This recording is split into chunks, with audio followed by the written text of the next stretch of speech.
Character okay. Other characters గురించి చెప్పాలండి ఏం చెప్తారు? నాతో పాటు చేసిన అమ్మాయి ఎవరైతే టీనా. టీనా చేసిందో కమిటీ కుర్రాల్లో చేసింది. హీరోయిన్. రోహన్ మాతో పాటే మేము వాడిని చిన్నప్పుడు ట్రైన్ చేసేవాళ్ళం, డ్రామా జూనియర్స్కి వర్క్ చేసేవాడిని నేను. ఓకే. సో మాతో పాటు పెరిగాడు. మాతోనే 4 ఏళ్ళు ట్రైన్ అయ్యాడు. తర్వాత చాలా బిజీ అయిపోయాడు. ఇప్పుడు 90s మిడిల్ క్లాస్ తర్వాత రోహన్ మామూలు డేట్స్ లేవాడు. అండ్ మిగతా వాళ్ళు భాషా గారు లేక జోగారావు గారు వీళ్ళ నాటకంలో వాళ్ళతో పాటు నేను అప్పుడప్పుడే బుడి అడుగులు వేసిన స్టేజ్లో వాళ్ళు అప్పటికే బిజీ యాక్టర్లు స్టేజ్లో. సో వాళ్ళు నేను సార్ అని ఆ రోజు నుంచి ఇప్పటికీ ఇంకా కొత్తగా పరిచయం చేసుకోవాల్సింది ఏం లేదు. భాషా సార్, జోగారావు సార్ అంతే.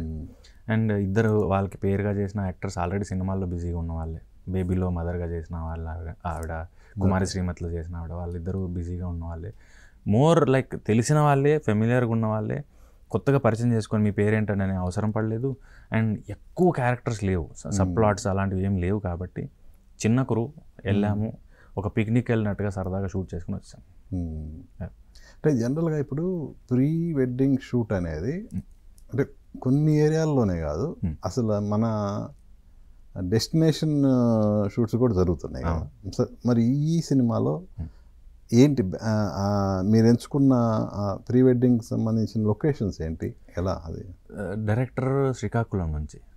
సో తను ఏం చేశాడంటే నాకు ఏదైతే పట్టుందో దాని మీద దృష్టి పెడతానని వాళ్ళ ఊరి ఉత్తరాంధ్ర డైలెక్ట్ని పెట్టాడు, వాళ్ళ ఊరి లొకేషన్స్కి రెక్కి చేశాడు. మేము షూట్ చేసింది కూడా ఎస్కోట కొంత, వైజాగ్ కొంత, 80% మేము షూట్ చేసింది అరకు. ఓకే. సో వాళ్ళకి ఆ ఫెమిలియర్ ఉండింది, ఆ వాతావరణము, ఆ ఏరియాలు, ఆ గ్రీనరీ, లొకేషన్స్. సో అతనికి తెలిసిన దాన్ని బాగా చెప్పడానికి అది చాలా హెల్ప్ అయింది. ఓకే. సో అరకు ఎలా అయితే మనకి డెస్టినేషన్ వెళ్తారో 2 రాష్ట్రాల నుంచి చాలామంది అరకు వెళ్ళి షూట్ చేసేసుకుంటూ ఉంటారు. సినిమా షూట్లు ఎంత అవుతుంటాయో ప్రీ వెడ్డింగ్ కూడా అంతే అవుతున్నాయి అక్కడ. ప్రతి 10 అడుగులకు ఒక photo shoot, pre wedding shoot అవుతూ ఉంటుంది అక్కడ. సో వాళ్ళకి ఫెమిలియర్. అండ్ ఎంత ఫన్నీగా అంటే యాపిల్ని తెలుగులో ఏమంటారో నాకు తెలీదు. నేను డైరెక్టర్ వేరే టైటిల్ ఆలోచిద్దామంటే లేదు సార్, ఈరోజు పల్లెటూరు వాళ్ళు కూడా ప్రీ వెడ్డింగ్ అనే అంటారు సార్, దానికి తెలుగు పేరు ఏం పెడతాం సార్ అన్నాడు. నాకు కూడా నిజమేనేమో అనిపించింది. ప్రీ వెడ్డింగ్ తెలుగులో ఏమంటారో ఎలా పెట్టాలో నాకు తెలీదు.